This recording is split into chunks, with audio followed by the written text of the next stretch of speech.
Happy Monday, happy whatever day it is. Welcome to the Bouch. How you doing? I'm doing good. We also have a guest here for those who can't see it yet, who's not watching the video. Hello, everybody. Preston Dawson in the building with his Keith sweat on. Dang, I said I wasn't going to roast you. I'm sorry. No, it's cool. It's cool. First thing you said, I couldn't resist. Let's keep it real, how it always is. Keep it real. That's all right. Don't Lex been roasting him since he got here. Yeah. No, I haven't. Roasting since we since I've known him. Like, that's how it is. That's all it is. Always is between us. So we have our good friend Preston on the podcast with us today. And part of the reason why we have him on is because he's felt like he had some things to say. So I don't know if he has some announcements or if you're going to come on here like really having something to talk about for Dropping real. a mixtape. But from what I know of Preston, I know of him as an entrepreneur, and I'll ask him if he identifies with that later. But I know him as a business owner, as somebody that I've seen over the past couple of years continue to like tighten up his process and change his process and really, I feel like I even kind of saw the light bulb moment where you were like, oh, it's the process I need to focus on instead of like all these other things you're trying to make work at the same time. And so I think it's a really interesting process and story. And we kind of always are talking about our own like self processes of improving in some kind of space.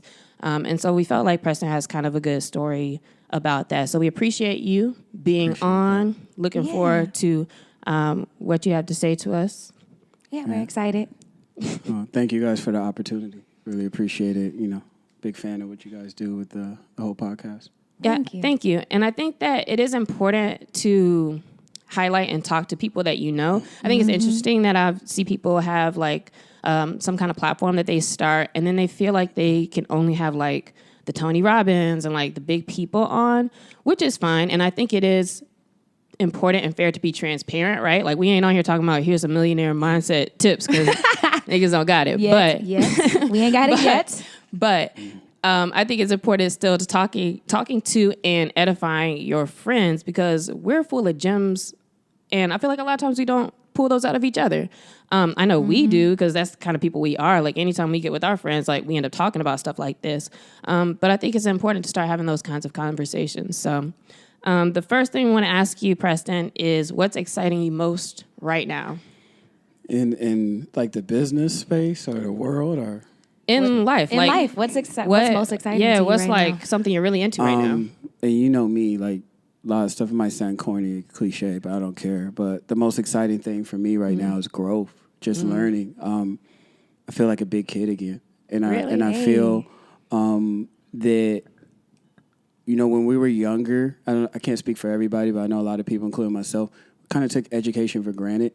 It may have not been delivered properly, but I'm accountable for maybe not taking it serious as I have. But also, once you go through life, you go through some experiences.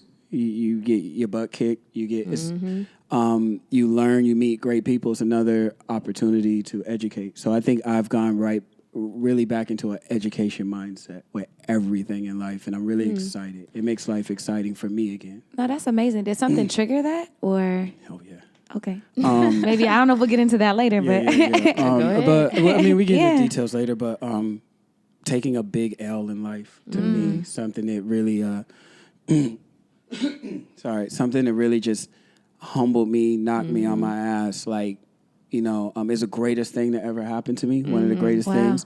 But in the moment, I kind of knew it was great, but I didn't know how it would pan out.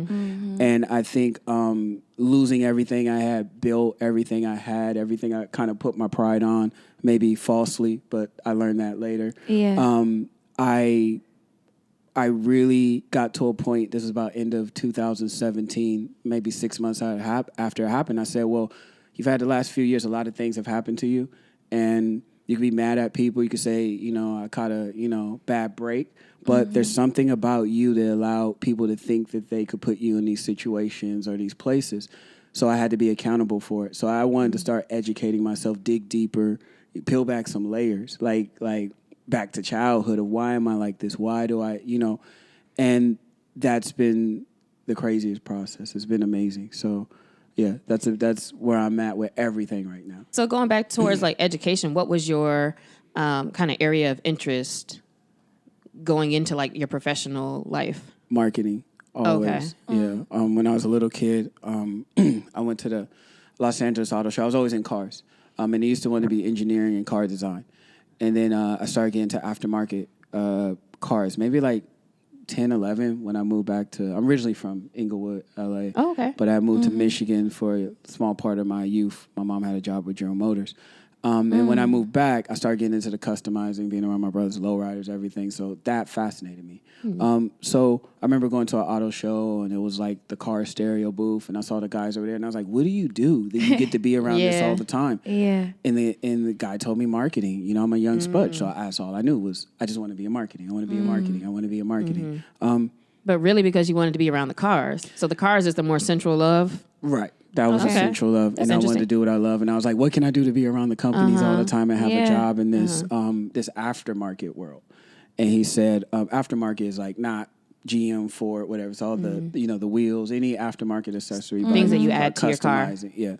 So, I just wanted to be around there. And my mind said, okay, this is how you get around this as a job. And it was marketing. And it's funny because eventually maybe you hear a little bit of story. Everything's come full circle. And I look back and I'm like, oh, that's pretty interesting. Yeah. So, Carlie, is your story kind of like that? Mine's exactly the same way, where it's really something, a subject and thing I loved, and then I just had to figure out what jobs go around that. No, exactly. Is yours kind of like that? It's a thing. Yeah, because you like meditation and yoga. Well, but it was like more so I liked helping people build their dreams, and I realized that in order to do that, you have to be the best version of yourself, like mind, body, soul. And so that's my passion, is helping people learn how to love that so they can create the life that they want to live. But in my head, that was like engineering. Like I can physically help you build your dream, but now I'm like helping you physically and building your dreams. That's interesting. amazing. Yeah. So then you got your job in marketing and with cars. Yeah, and it wasn't the So it seems like everything worked out perfect, right? Right. It wasn't the typical route either. And that's the funny And you got part. the hookup. I was very fortunate. It was a combination of right place, right time, and being so, and I missed this and I'm trying to get this back, but being so naive that I was so ambitious. And you were just talking to people who didn't care how it sounded. I didn't understand the reality of it, of going into this venture. I was just like, opportunity, I'll take it, you know? And that was actually wasn't a gift and curse, it was a gift. I'm trying to get that back. You know, the more we know, we become. I was about to say, I think that's the beautiful part, is like sometimes being naive is like you walk through walls because you don't know that they're there. You just walk. That's true. Like you might have just straight up emailed an exec like straight up and like say, hey, and now it's like, oh, I can't do that. I have to go through these means, and you've like life has kind of beat you down. But before you were like, nah, I'm gonna do this thing, and I'm just gonna go straight for it. I went to high school in LA was really crazy.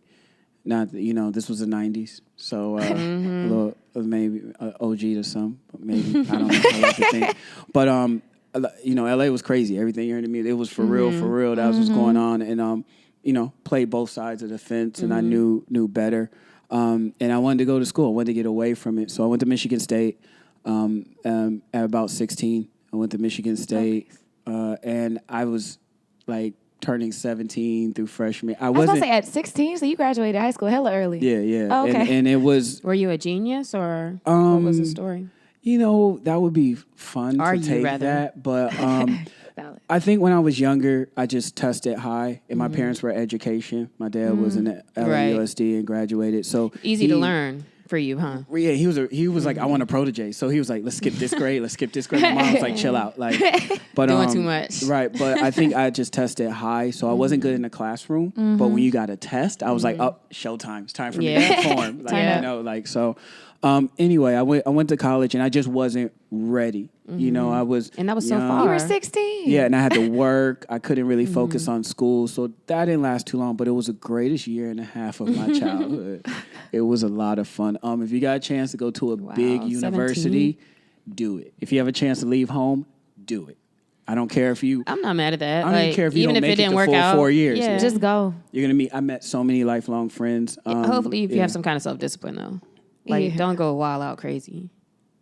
He's like, actually, yes. Don't die. Like, he's like, just don't die. Yeah, don't die and stay healthy. You know what? That's good advice, too. Right. Just don't die. Just don't die, fam. And don't kill anybody else. Right, please. but you're going to bring something back that's going to forever affect your life. And it affected me in different ways. But anyway, I came home from that, and I thought it was a failure. I had met some friends through community college in the car world, and their friends were going to USC and everything. And what that did, and for me, is because I didn't have that college degree and I wasn't in school the traditional way, it brought an insecurity that fueled me. So I started saying, I'm not in school, but anything I do, I'm going to be obsessive about learning about. Okay. And it helped me. Not to knock the people that went to the big colleges, but when they were just graduating their masters, I was already in my career. I was always doing some crazy things. And I didn't get stuck into this routine. And that was the right time, right place stuff that kind of got that going after school? Through meeting some of those peers eventually. One of my friends. Is it right place, right time, or is it you did what you're supposed to do to be, you know what I mean? Both. Like to go to somewhere and really be studying, really be looking for those people. Because sometimes I think we don't give ourselves enough credit for that. Right. And it's a little bit of both. They always say it's right place, right time. It's a little luck. But you got to be ready for it. It's a little when luck, you get but a there. lot of preparation. I think that's the thing. So I had a friend, one of my best friends, he finished school, and I was already taking little, odd jobs in the car shop, industry, whatever, just hustle, just trying to get around it. And I remember we were at a shop and built this crazy Hummer, and we took it to my friends. This is when Hummers were popping. I was about to say, now you're an asshole. I'm about to say, now you just an asshole. West Coast Come on, man. 80 gallons of gas. Pimp Your Ride. We used to do to get home. a lot of stuff for those shows for the cool. shop. I did so we brought this crazy Hummer we did to my friend's house, and my friend's dad was like, oh. Like, he was Taiwanese. He's like, oh, I have a company that makes these parts overseas. And he was interested, like, what do you do? What are you doing around these cars? He kind of told his son, like, keep him around. And then when he graduated, father in our culture was like, let's start a business. And you bring him, what do you do? And I was I'm in like a living room setting, giving them ideas, concepts. And it was that was a preparation. I was already ready. I already had ideas. I already had concepts. I already had knowledge. Already, when they were looking through, hey, what can we do? I said, hey, that's great. I was already involved in the community of more so the import community when it was really getting big. It was before the first Fast and Furious came out. Yeah, that's what I was just thinking. And that's a long time ago, though, it was right isn't after the first Fast. Yeah. Yeah, so it was like that popping. 304. So it was still popping, but it was really mainstream.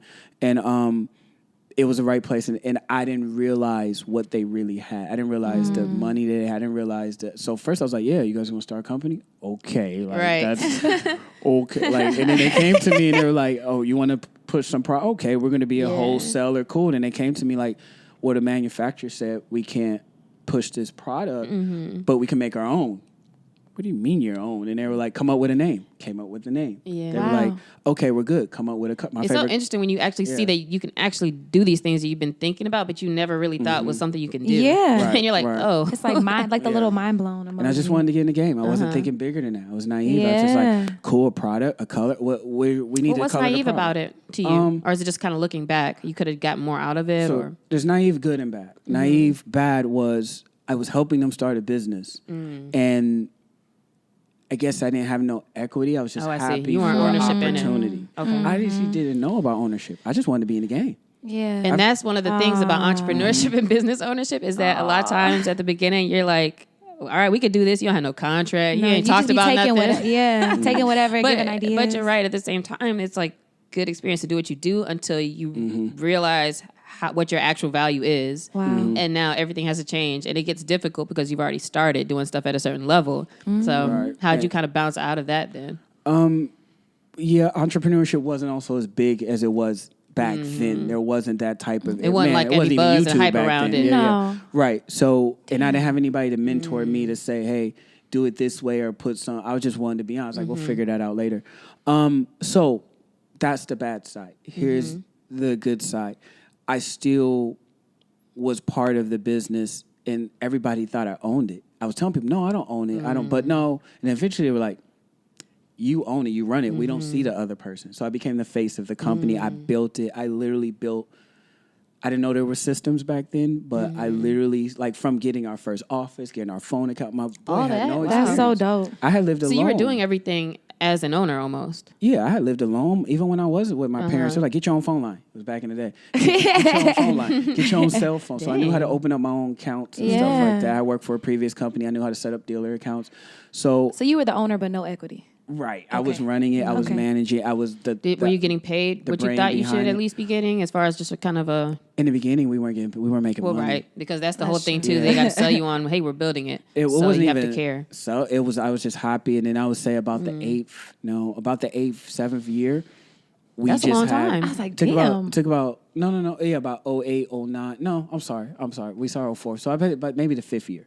The 5th, 6th, which seemed like a long time. Yeah. It just clicked night and day. And I was making a lot more money than I ever made. Now, like the business all of a sudden clicked at that point? Yes. Okay. It's funny. I remember the magical night, which I won't get in. It was the Grammy after party. We had an amazing night. The next day we came to work. We had sales we never had. And it wasn't it wasn't related. I don't know what it was. It may have been years and years and years of work put in.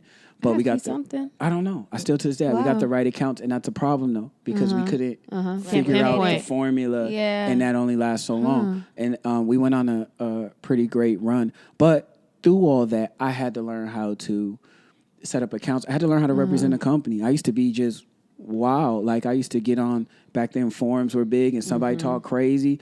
Oh, I write a paragraph, and I had to realize I represent a company now, and that changed even a lot of the concepts I have now about when you represent something, you have to grow up a little bit. You have to grow up. So a lot of great things happened. I learned a lot of great things. And when everybody was like, oh, you should have owned it, I was like, yeah. But at the same time, I would have had a lot of stresses, and I would have had a lot less freedom. Yeah. I didn't have as much freedom. Do you really think so? Yeah. If I owned it, I saw with my boy, it was my best friend who owned it, and him and his dad. So I saw everything as an owner. Yeah. He was very transparent with me for most things that you would get. Another thing, too, it was a different culture.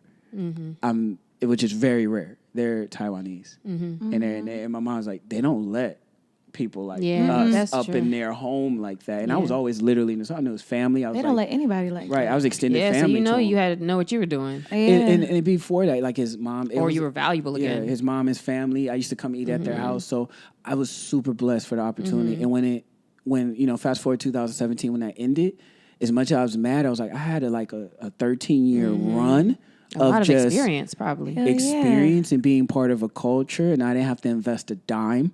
And I made a lot of more money than I've ever made, and a lot of my friends have ever made. And what more could I ask for at the end of the day? And now I could go do the things I really want to do, how I want to do them. So, yeah. You went from that opportunity being over in, like you said, 2017-ish? Yes. And I think, I moved to LA 15, so I feel like 17 was probably the year I met you. So it's interesting because I met Preston with him already working for himself, but you're really trying to figure it out. Yeah. So that's why we would have like some work days, because I always like to be around people who are like always kind of in that mindset and in that mode of like, all right, we got to hustle out and like having people to bounce things off of. And so when you started your own thing, what were you doing by yourself or with your own company? Through the marketing, I had already known for many years I wanted to branch out and have my own. I didn't know what it was, but I know I wanted to have my own marketing agency, creative agencies. What I was doing, a lot of people were in my ear, but I think I wanted to be more creative. But because I was so devoted to this company, and this was a mistake, I didn't really research ahead of time, and What do you mean research what? I wish when I had the comfort, when I had the salary, when I had the paycheck, I would have really, outside of my little car import world, I wish I would have really stepped out my comfort zone and really understood about marketing, advertising in a different world. I didn't realize a lot of people in my own family and friends and circles were so big in the... I never asked. I was in my own little bubble. But with the car company, you were doing more than just marketing. So it was everything. Oh, okay. Yeah. So it wasn't like it's the same thing, but now you're doing it for you. Yeah, I was a creative director. I was doing everything from product development to design. That's just how I was, which is, I love it. If I see something and I don't have resources for help, I'll figure it out. I reverse engineer, and I love it. So I knew I wanted to do that. Even before everything fell apart with that, I kind of knew I wanted to step out, but it was like kind of too late. But it was also like I got a little... now that you had a little comfort. That's why Stranger Things. No, I don't. I do. I haven't started. Okay, well, anybody watch Stranger? It's like when he gets that little feeling that something bad, the monster, he feels the back of his neck, and I was getting that feeling, and then everything happened. So it gave me a very small head start to start thinking. And I jumped out and I said, all right, this is the next step. I could go try to find a job, But I ain't been on a job market in I 13 know. years. It's intimidating. That's the thing about it. Like the longer you go with a company or doing your own thing, switching it gets harder. Yeah. And I did so much, I didn't know how to, I didn't Dial know it really back. how to So categorize. your resume would be like everything. You would and my probably be miserable somewhere just being like, this is Doing your one task thing. every And day. the problem on my resume, I just didn't Yeah. figure this out till recently, which may not be, but I was just like, oh, I need to make like different resumes and dial it back. Because it's too much. Because it was when you put VP of operations on the resume and you're just like, I'm just hungry. I'm trying to, I realized, okay, I have a whole thing where titles don't mean titles. They don't mean shit. Like they could help you, hurt you, but they don't mean They nothing. don't mean They're really anything. like, to me, there are a lot of them. You need the infrastructure, but they're ego boosters. That's what it was for me. And they could be you know? empty. Yeah, and that You was don't know me what you're doing. positioning like COO. Was it not good as a VP? And I was like, okay, well, if I don't own this thing, at least need to be somewhere up high. So, just more naiveness, but I'm glad I went through that. But yeah, I had to. I started it, and I was just like, all right, this is my opportunity. I could go get a job, but this is what I want to do. I have to go for it. I was lucky to have a little bit more support through my family than I thought I could, and it was still scary. And I just started that journey. I created Cubist, and that's the name, of my Cubist company. agency. Yeah, now it's Cubist Creative Studios. Oh, Cubist I'm Creative Studios. I'm starting to position it more towards my natural thing, creative work. Yeah. Like I said, you're always like tightening up, changing it. It's different color And this now. is a good time. Iterating. The first couple of years. Yeah. But did you feel like the last couple of years have been like you staying low, or were you like you were out there and then you realized like, yo, let me fall back and figure things out, or like what has that kind of looked like? Yeah, exactly that. It's whether I realized or not, it's trying something, going for it, learning through it, and saying this may not be for me. This not be my strength and skills, or I need to go work on that. Like for instance, I've been directing more. I got into directing. It really started with just video work last year. Some opportunities came to actually direct music videos, different things, and I was like, all right, it's all in. I'm be a director. Like I'm all in. I was like, right? what does directing music videos have to do with, well, creative studio, right? But that was more personal, like my vision. Because remember, for 15 years, I've been a photographer as well. I've been in that creative album. A lot of people know me for photography. They never knew the car side of my career. I guess creative studios allows you to be in those different kind of areas too. Because versus just saying marketing and who I modeled at as a creative studio, they do all the visuals for companies. Okay. So they do photography, video, commercial work, shooting products. I'm not say the name, but friends, they do stuff for Nike, Beats, whatever it is. So it's really just when somebody has a creative concept, they want to come visually. You have some flexibility to create it. Make it happen. Right, and I can even go to web design too. It's just anything creative. So when you started Cubist Creative Agency, did you have like a specific intention, or were you just like, I just want to be in this field, or did you have like a vision for that? Yeah, I wanted to create stuff for Nike. Okay. That's still my dream. It may not be all it's cracked up to be, but that's as a kid, it was like when I first started, I wrote out all the brands I wanted to create for. Nike, Undefeated, Audi, and just said, I want to create great visuals for them. It could be photo, now it's photo video. It could be experiential things. I just wanted to really create for those companies, and that's what it came to. So, I started, let's say, for directing, and I got into it, and I got humbled there. It wasn't even like I got humbled like, they like try to little man me. Well, some people try, but it was like, this isn't. You can't go in off of I did this for 50, whatever it is. These people don't know me. I had to really go back and restructure my approach, and that's kind of where I am now. Like, okay, I never had patience before. I used to be a person. My goal is 2019, maybe 2020. And that's, now I'm learning, like, nah, I don't care how good or how talented you are. You think our people gas you to be? There's a process in everything. Yeah. So what does this year look like specifically for you then? It's July now. Oh, don't remind me. It's moving. Yeah, the first 6 months I thought it was going to be focused work. There's another plan. God put me back and said, not yet. You got some. And I went through some some things that made me say, I got to regroup. I'm going about this the wrong way. I'm not being true. So instead of work, it became a lot more heavy on self-development. I thought I was already self-development. Well, okay, what I was doing was reading books. You know, when you start reading books and watching YouTubes and thinking podcasts, everybody thinks they're self-developing. Yeah. And maybe that's what I wanted to talk about. Okay. Like I learned that there's layers, and that's fine. That's a start. But don't think because you did a few of that, you got it going. That's just cracking it open. Right. Now it's time to peel back these layers. It's time to go deep into your, you know. And that's the unsexy part.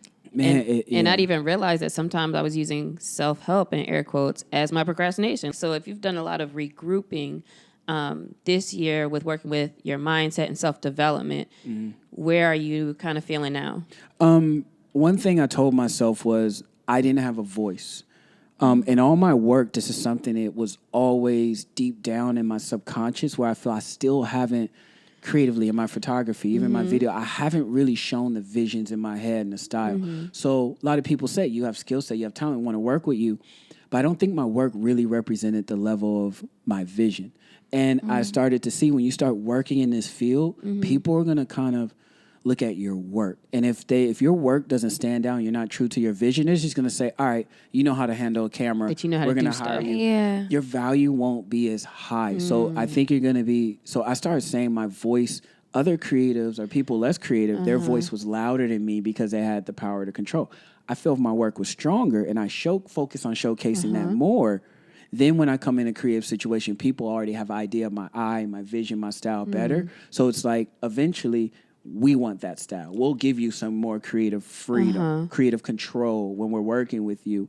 And a lot of times I got into some situations where I tried to tell them it would work, but you know, you're dealing with people, their egos, everything fine. And I had to learn that. I was like, whoa. But isn't that on the other side, your ego as well? Like it's like two sides of egos where I think that if people are going to work with you and you are the creative, either you go in knowing, hey, they want this thing executed, or if they're coming in like, well, what you're saying you want is for people to come in and say, we want your creativity for this end goal and let you do what you do. Because what I had is they wanted that, but when I bring certain ideas, they didn't get it. So I think that's more what it was. I was like, well, better if I at communicating this, the artistic. If I displayed these ideas and these concepts and these creative, even just the way a shot is, the way something's framed in my personal work, I think somebody would say, oh, we want that look. And I realized sometimes I've shown videos of people like, I want what you did with that. Yeah. And it's just like, okay, create now more. you've already opened. So I realized I had to go back to my voice. And what that is, and, you know, we've always talked about this, is I had to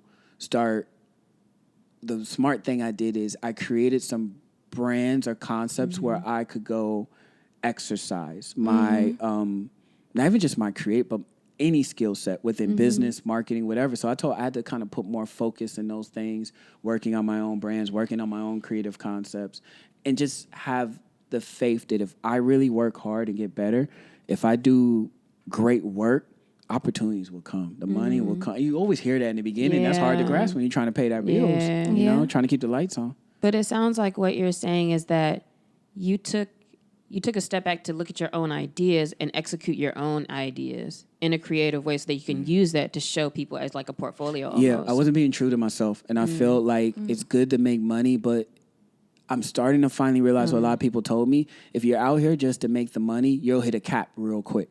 If you really start being true to your, which is scary.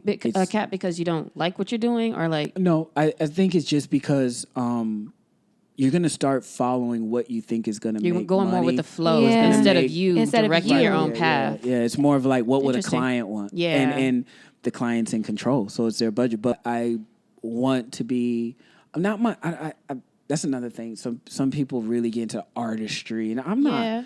It sounds like you want to be more of an artist, and you want to be more of like creative director. Creative director, but I don't like calling myself an artist for some reason because it's not about, I'm about the art of it. No, I'm about some things being genuine and authentic in their approach and method because I want the true, like, authentic people to respect what I'm doing. If I'm taking a shot, sometimes I like to shoot on film because I want people to be like, the mass people don't care, but the true, like, photo heads might be like, that's dope, more props.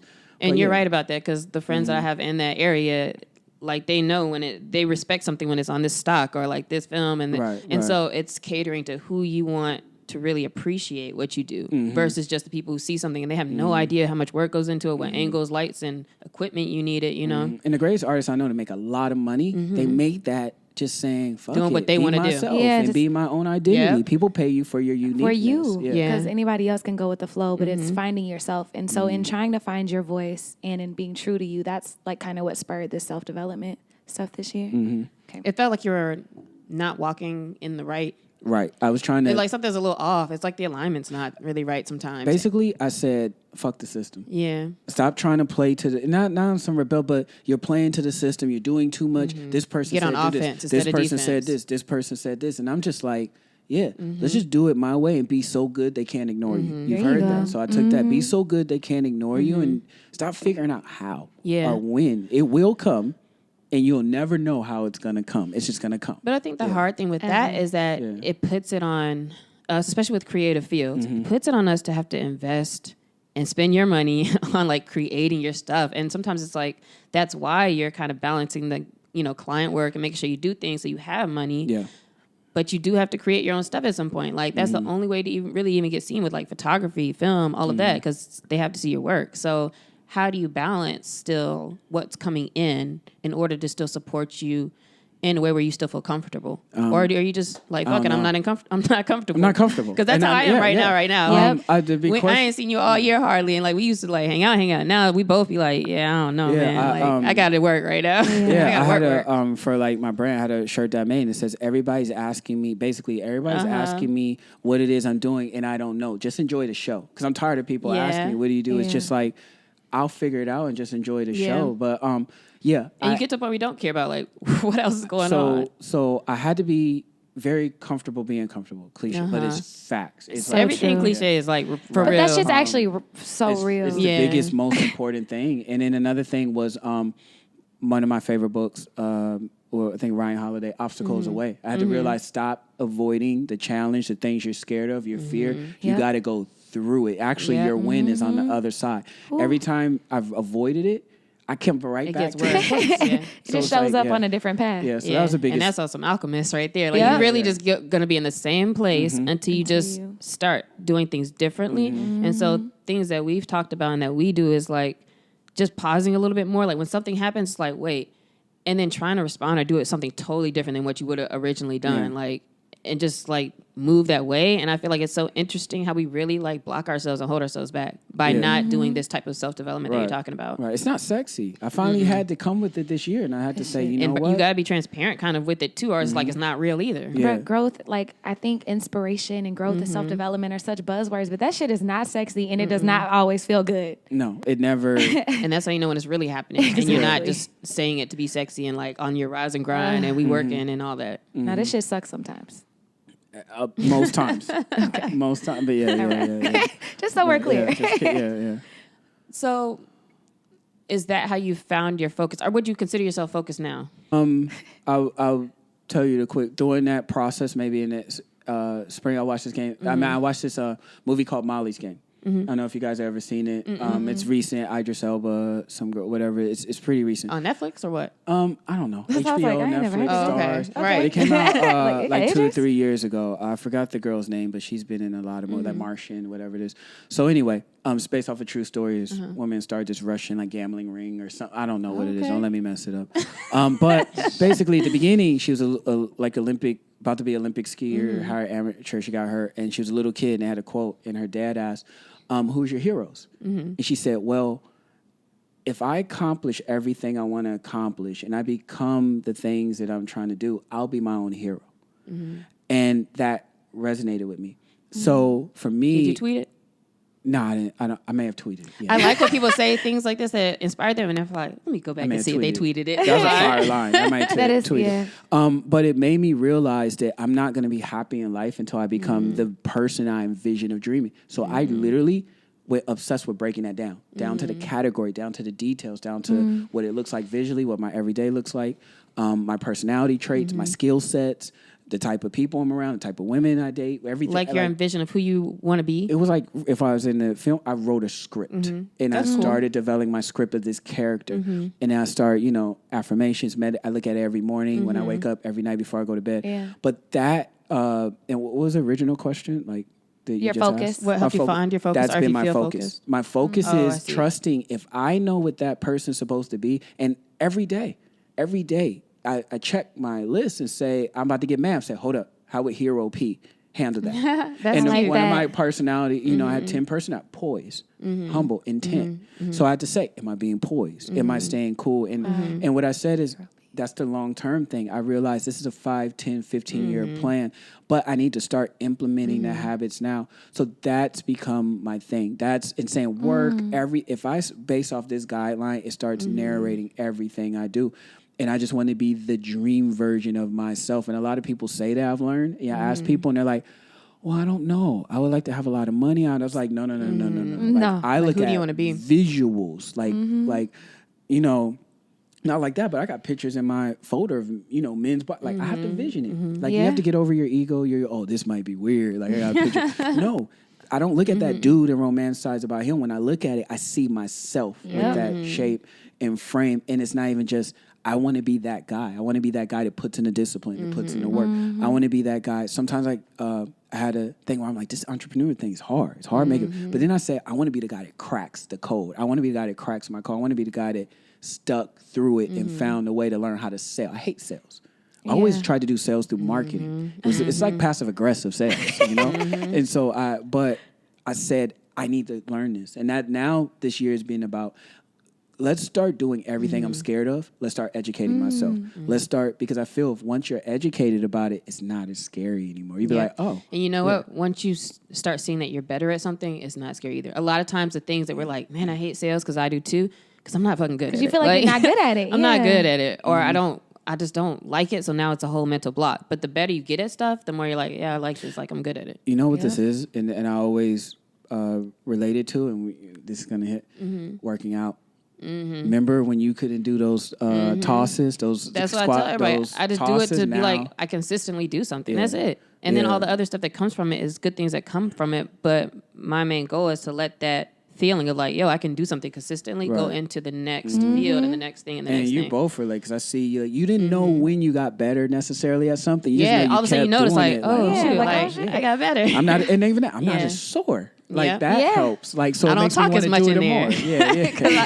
I was like, I used to come in and joke and talk. I'm like, I don't want to do this. But I don't know what year we're doing. You got buff. You got like you came there beating people up. Like that was my intentions this year with that. In the same way you're talking about your self-development, I just took one thing I knew I could start with, which is myself. And like I control my body, so I could do that thing instead of like everything else, you know? But it all really starts inside of yourself. Like that's where it has to start. You can't start on those outside things until you work on this. Yeah, I was just talking to the trainer, shout out Ryan Kelly, yesterday. Great person. And we were talking about how, you know, for me, it was like myself, my body, then it's like mind, and then it's kind of like the other work things. And it's like they're filling up. So the body fills up, and I could tell like the mental's filling up more, which helps fill this next thing up too. So it is kind of like you're building a real foundation, and you have to slow down to do that. And I think that's what's hard is because in all of our types of minds, like you're always like, should be doing this, or I got to do this, or we have this timeline. But you really have to slow down to really do this whole thing too. And that could be kind of frustrating if you're not patient, like how we aren't. I'm not. Maybe I'm not either. patient. I'm not. No, you would think so, right? I teach meditation and yoga. Hell no, I got to work on that. Yeah. What's your? You know what? Actually, one thing about what you just said, I love that concept of really describing who you want to be, but it's important to also, I think, look at that and start catching what you are doing or like what you have, you know what I mean? Like not just like, dang, like what should I do? Or I should have more patience, or I should have more of this, this, and this. But there may be things that you're doing where it starts going well, and now hopefully you reflect back too on like, yo, I'm becoming this thing. Like this is me. And it's really me. I had to dig the layers and build a roadmap. Like I had to be, and what it does is it makes you really start asking yourself questions that you didn't want to. Why do you want to do this? Why do you want to be this? Yeah. Okay, you want to do this. Well, what are you going to do to get there? But with that said, and building a roadmap, it makes you start saying, okay, if I'm not doing it, makes you start evaluating everything you're doing. Say, does this serve my who I'm trying to be? If it's not, why am I doing it? And that's one thing I started going through this year is questioning everything. And I don't think we do this enough. I would love every couple years. Why don't I like this player? Yeah. Why am I so mad at Chris Paul? Like, why am I still mad at this ex? Why don't I not eat that food? And I literally talk. And I'm in the shower, and I literally verbally ask myself. I have a conversation with myself because you need to hear it. And I say, "Well, because that don't make sense." Yeah, you know you capping. You like, or you know you just lying to yourself. Yeah, you like that don't even make. Shut up. That's a huge thing because we lie to ourselves so much, and like stop lying. Like the more you lie to yourself, like everything else is falling apart around you. So if you're at least honest, like I could say, like, dang, all right, tomorrow I'm gonna really be on it. And I'm like, nah, I'm gonna probably start at 10, but this is what I'm gonna do. Like just be real with yourself about what you're doing and how you're doing it. But I don't know for y'all, but for me, sometimes being in this period of the growth and like you feel so aware, blah, blah, blah, asking yourself questions all day, sometimes that's like just exhausting too. And I think that's where the meditation and mindfulness comes into play. What is your I'm chilling, I feel good moment kind of look like? In terms of just how I relax and just chill. When you're like, what's a good positive? Like, I feel good, or this is what I'm kind of. Well, I think what I've learned is non-judgmental awareness. I actually read this in a golf book. I was reading a golf book, a mental golf book about like how to be calm and chill. I love that. And it had so many like gems in it about life. But what it is I've just taught myself, be aware of these things and don't judge yourself. Because once your brain is aware. So you're not judging this whole time as much. Say if I walk here and I hit and I don't know, and I hit the table and I'm like, oh, okay, well, next time I'm going to know there's something here. There's I may still bump into it, but the more you do it, your brain wants to get better naturally, so you're aware. So I just try to do that, and I also try to give myself and say it's okay to celebrate small victories and feel good. Like you said, I'm not going to tweet about it. I'm not going to make Instagram. My people like, man, today I finished all my work by 12 because I said I was. I kept the promise to myself. I won today. I won today, and that's what always feels the best. Like the same thing with the gym. It's just like, you did what you said you were going to do, because we really go so long saying shit and we're not doing it. Like it just makes you feel good to say it. And so breaking that disconnect now, it feels too uncomfortable to keep saying stuff and not doing it. And so now that is when you break it and like you're really like you're actually doing things that are in alignment with that. So you're seeing progress. Oh, yeah. I'm seeing not even progress in my work. Opportunities come. I'm not worried about that. They will come somehow, some way. You know, for me and my beliefs, God is good. He always puts something in my plate that takes care of my bills. I don't know how. I don't ask how. He knows. It happens. Right. Yeah. But everything happens for a reason, and it makes sense later. But I'm growing, and I'm working on my insecurities, you know, and yeah, we all got insecurities. Stop fronting. But I'm working on my insecurities, and I'm getting more of my confidence of myself, my skills through those little victories, acknowledging them, not breaking promises, and say, I don't have it all together now, but I'm on the path, and you're not going to be able to stop me, and it's all going to make sense. I'm going to get the rates I want. I'm going to get the clientele, build it up over time. So, yeah. Okay. And then as we kind of wrap up, I wanted to ask you about your end goals, or answer however you kind of feel like, but what is this look like? You already been talking about, you have the vision. Hero P. Yeah. What's Hero P's destiny? As much as you want to say. We know you're going to be buff. No. It's to be patient. I want to be one of the people who went down this road and you know, I kind of went through my life changing point, let's just say in my mid-30s. And when I looked around for stories, there wasn't a lot of stories. It was like a lot of youth. It was like when you're young. And I said, I need to create that story then. That's a big motivation of somebody who went through it mid or even somebody in their early 40s to say, you could start over, you could change. You're going to be in here with the youngsters. You're going to be in here. But if you have a mentality, you can run with them. You can create. Plus, you have experience. Like, don't let that discourage you. If you feel youthfully passionate about what you want to do, can't nobody put no age or no cap on it. Like, go for it. And I want to show that I could be successful doing that. And I have all the things, you know, the material things, but I also could be in a position to, I don't know if I want to help teach people through, I mean, I love this stuff, but really results. I really want to just get results. And I just want to show people when they talk to me, I ask them, I have an opportunity, maybe I go teach or somewhere.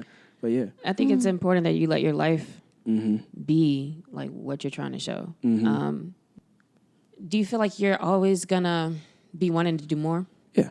There's so much in life that we want to chase. And then the more that now I'm realizing I want stuff to be here after I leave. You know, I went to a photo exhibit recently, and I just said, I want a lot of work that lasts longer than me, and then I could pass down to maybe my nieces, my nephew, if I have kids, the generation. But not intentionally, just I did the work, and they're inspired. Because we're in a generation, everybody's watching everybody. So I'm like, all right, if you're going to watch me, let me give you something to be inspired. Because the people I'm inspired by, I can't talk to. I'm just seeing how they move in their actions, and I'm saying, stop talking to people and just do it. Go represent it, you know, and tell people the truth. Like, hey, this ain't as, I ain't got no sexy words for it. It's just do it. But it's a mix too, because there's a lot of people that then when they see your work, it's like, oh man, you know, they want to hype you in, and you have to honor yourself with that too. That I do good stuff, you know. So it's like kind of balancing that. Thank you for being a guest. I want you to express where people can find you, where you'd want them to find you, connect with you. And also like what you need. Besides, we know he needs somebody at Nike. Hit him up about some images. But what do you need? I don't know what I need. I just need to grow. What do you mean you don't know what you need? Yeah, I mean, but for my brands, you need a golf buddy. You need an assistant. I'm always down to play golf if you could play. Like, Nah, if you can, only if you could play. But for business, Cubist Creative Studios. That's on Instagram and .com, the website. Spell that whole thing out. Yeah, spell out Cubist, Cubist. That's based off Picasso, which you see is my creative name. Cubism was his art. So CubistCreativeStudios.com. Private Party for one, all spelled out. That's my creative brand, concept, clothes. If you like it, cool. Support. I love that too, to have your own brand and you do the marketing, everything for it, as if, you know, like you would do for a client. That's what I'm talking about, build a brand that you can learn. And I love the concepts behind it too. Yeah. And it's really in alignment with you, like private party and just like being low key. Step back and do your thing. Yeah. Enjoy the show. Yeah, that's the best part though. Sometimes it's like, that's in alignment with you, like private party brand and like you're stepping back to like rebuild, blah, blah, blah. But like, people also have to see what you do. You know what I mean? So like, how do you balance the whole, well, I got to chill and figure this out, but people need to see your work. What I'm trying to do, and that's what private party, it's me, it's Okay. The thing was I was supposed to tell people it's not even my thing, but it was a way of me to just put out what I do unapologetically, try ideas, but not care what people think and just say who resonates. Because nobody can stop you with whatever you want to do. That's why it's supposed to be not even just a clothing brand, but it's more a creative concept. So you see, I've done private book when I do like, you know, art direction. I've done private tape, which is like, you know, art cover. So it allows me to explore a lot of different mediums and say, I don't need to answer what this is. Just enjoy it. Like, you know. So, it's that. And you learn everything. That's why I tell people, build your own brand. And learn, but the hardest part is you gotta tell clients sometimes no. I need to block away this time because I need to be my biggest client. That's what I'm learning now. So I have that privatepartyfor1.com, and then personally on Instagram Picasso.p Pkasso.p.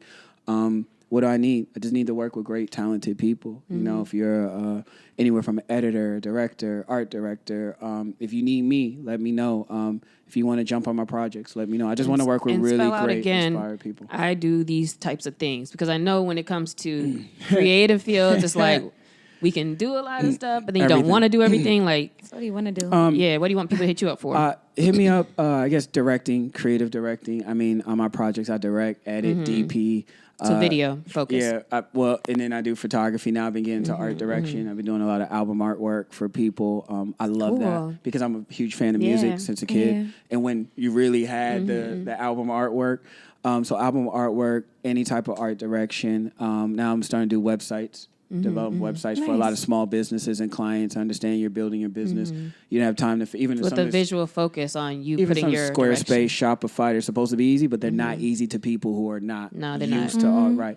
So I'm here to help. Or it's like they have a vision, but it still doesn't. It doesn't look modern if you don't put it down right. To people who are just in design. So that's a big thing. If I can help you with that. Other than that, just want to be with talented people and keep growing. Opportunities to come for all of us.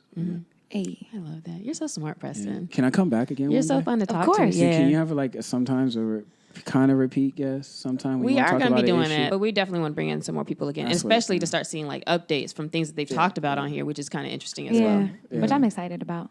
Cool. Well, thank you for having me. Yeah, we appreciate you being here. So we have our question of the week that I didn't give to you because for me, but it starts. But this one's not that deep, right? Usually they're kind of deep. But my question, but I do want you to explain your answer if you have one. Cool. My question is, who are, or you can just pick one to talk about for everybody. Who is / are your creative inspirations? People. A couple of people. You want to go first, Preston? You guys go first. Preston. Just to guess this year. We can talk about Okay, something. fine. My biggest creative inspiration is Jay Dilla, the producer from Some Village. When I used to want to be in music, but I still make a lot of music for. I forgot you be making beats too. Yeah. I make all for the mixtape. We need to work on a mixtape. But one thing I loved about Jay Dilla is the music thing didn't take off, but I'm very inspired by other mediums and businesses by the creativity. One thing I like about Dilla was he could do something like, Got to Be Gone with Janet Jackson, something pop. Then he could do something real dirty, like a Mad Lib style. He could play, he could get with people and do something like Erykah Badu's whole second album. It was him. He's so versatile, and he was so unorthodox. And his brain, the way his depth was, he would dig for albums. You're like, where did he find that sample? But then he'll play. He really knew music, and like me, he was kind of a quiet introvert, but he was also confident. He was still around the streets. So I think creatively, I love the different mediums he played and how he varied. Other than that, I would have to say, I don't know if this is my boy Shannon, Cobra 24. I love his style. He's very quiet. He doesn't talk. He doesn't do a lot of stuff. He doesn't show his face. He lets his work speak for himself, and it's so authentic. Cool. And I want to be a lot more authentic and raw with my work, and not so what people like and just feel. And then the last, I don't even know if it's a creative person, but I'm very inspired by Stephen Victor. Who's Stephen Victor? Who's that? Follow my Instagram. Shout out if Stephen Victor ever sees this. I don't know, but I think he's Pusha T's manager. He's the EVP of Def Jam. But the way he moves, he just makes a lot of things happen. He gets money. He always has a smile in his Dodger cap. He looks very unassuming, but he's around a lot of movements from designer to Pusha T to everybody in the young youth. And I'm very inspired by that. I'm a business person in the creative world. I'm very I think it's so interesting a lot of times, not the artists, but those people right close around them. And you reminded me of my brother right now, because I remember when we first moved to LA, we went out one time and he was like, that's Kanye's barber. That's the guy who runs like Diamond Supply. Like, I'm like, oh, all the like behind the scenes. Because when you really are into like fashion or really into like a thing, you really know those people. Yeah. And I think a lot of times those are some of the most like inspirational, because you see them moving without seeing them being the ones needing to be all in, in front of cameras. Do you have any ideas? That's just the cool part. I have a lot. So I get inspired by my friends a lot. But when you said that, I automatically thought about Crit, like Big Crit, because his heart is in everything that he does. I just listened to a podcast he did with Bomani Jones, and he was talking about how he had to learn to step back from trying to do everything, because he was like, man, I put my heart and soul in these beats. He's like, and then somebody would hear it and be like, man, I could have fixed the mid on that. He was like, man, he listens to that stuff. He's like, damn, you could have fixed the mid on that. But just like how he's constantly learning and growing in his heart, like he bears his heart in all his albums, and I'm so inspired by that. And then also I'd probably say Rihanna, because she does all the things that she wants to do. And it comes very authentically. It's in like the way she wants to do it. she don't follow the flow. She not going under nobody. She's, doing all this fashion house, this music when she wants to, this makeup, all of these things in her own way. And it's like, fuck you if you don't fuck with it. Yeah. And like, that is so inspiring. And I don't care if you want the album. Yeah, I want to do something else. Yeah. Oh, y'all want music? Shit, I got a fashion house for you. Beyonce's kind of similar too, where she like, I'm going to make what I want to make when I want to make it, and drop when I want to drop. Bro, the fact that she owns the Lion King now, like that's... Basically. And it's so interesting, because that kind of goes back into what you're saying, is that the most successful in a well-rounded way people are doing what they want to do. Like, and a lot of, especially with music, all these people who are kind of hopping on and new, you can tell they're just like in the industry type thing. And it's like, they don't even really have a personality. Like, they're not even a thing yet. Nope. But like, if you really can own who you are and have who you are into everything, I think it really shows through. I'll let you go, but I have one, because I just need Jaden Smith. Oh, I was gonna say, you're right. Like, oh my God, he's amazing. Sometimes I'm like, why am I a fan of this kid? He's a little weird. Yeah, but I like that he wasn't trying to get out anybody's lane. He said, I don't need to get no crew, or I'll make my own, and I'll be my own person. I don't care. And he's so talented. His albums are really great, and he's not trying to beat it. You see him on the videos with his dad. He's still like cool. He's still being himself, but he's also giving back. Yeah, I respect that. I think it's interesting. We all kind of came up with music people, but I think music is pretty much like that thing that connects people. I was thinking Pharrell, and a lot of it is interesting that we base these off of like interviews and actually seeing more about the person too. But I just like Pharrell's kind of weirdness. I've always have his playing with with rock and hip hop and like bridging that, and how you said like he can be in like any studio and it makes sense. And also like him as a person, he's like the most humble person I've ever seen, almost to a point where I'm like, bro, like you don't need to be that humble. Like somebody's like, oh, this was great, blah, blah, and it's just like, it's nothing. Nice. Like, it's like, it's nothing about me. It was this, this. And it's like, all right, man. But and you like his skincare routine. He just looks good. He like likes Ancient Aliens and stuff. So like, I just think that's cool. And also one that you mentioned earlier, which is why I had this question, because I know about your connection with like the Picasso stuff. But one thing is, I've always kind of respected about Picasso once I learned about it, not him as a person all the way, but with his art, I didn't even know like he actually knew how to draw and paint. You know how when you think Picasso, you think about the cubism and all of that, and you're looking at it and you're like, all right, abstract art. But like actually knowing his story, and he painted like things real and how they look. And then to think that you can go from that and be like, nah, fuck that. Like, that's not my style. And I don't want to do that, because I didn't ever really respect it. I always thought about art when you go to the museum and it's like a line and a dot. And you're like, man, like anybody could do this stuff. But it's like, oh, what was the process to get to this? Like, this was very intentional. Like, it's more than just being like, you know? Everything is intentional. That's kind of my goals with stuff. We can see it in the work you're doing. So we want to edify you. Thank you for everything you're doing and showing. It's good that you do step out a little bit and talk to the people. Sometimes. We look forward to seeing what you got coming up. Thank you. Look forward to sharing it, showing it. And He gonna drop everything: a video, a mixtape, a movie, all at once. Like you've been wondering where I've been at. Pop up with a book. That's Y'all what I like. tour. Element of surprise is the funnest thing. It's the funnest thing in gosh. creativity. Yep. Artists love that stuff. All right. Appreciate you. Thank you guys for listening, and we will talk to you next week. Peace.